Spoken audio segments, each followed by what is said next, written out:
pinunong ministro ng Turkey nagbabala sa mga demonstrador hinggil pa rin sa pagkaubos ng kanyang pasensya at mga kabaong ginamit umano ng mga rebelde sa Nigeria para paglagyan ng kanilang mga armas na ginamit sa pag-atake. Itong mga globalita ni Edwin Eusebio.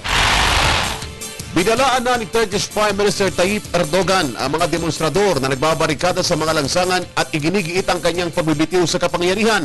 Idiniin ni Erdogan na may limitasyon din ang kanyang pasensya, tulad anya ng nangyaring pagsagupa sa mga rebeldeng sundalo 6 na taon na ang nakakalipas. Gumamit na ng mga tear gas at bumbero ang mga riot police sa Turkey. Ito'y para lansagin ang mga anti-government protesters na nagtipon sa plaza ng Ankara, kapital ng Turkey. Maging ang mga commercial centers sa Istanbul ay pinagkumpulan na rin ng mga demonstrador laban sa kanilang Prime Minister.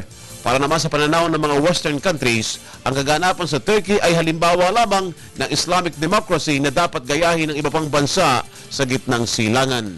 Samantala, gumamit ng kabaong ang mga hinihinalang Islamist rebels. Ito ang pinaglagyan ng mga ito ng armas na ginamit sa pamamaril at pagpapalagay ng 3 tao. Punteriya ng mga rebelde ang mga informants sa hilagang-silangan ng syudad ng Maiduguri. Ang nangyaring pag-atake ng mga rebelde ay nagsilbing insulto sa Nigeria's military na 4 na taon nang nakikipagsagupa sa rebellion.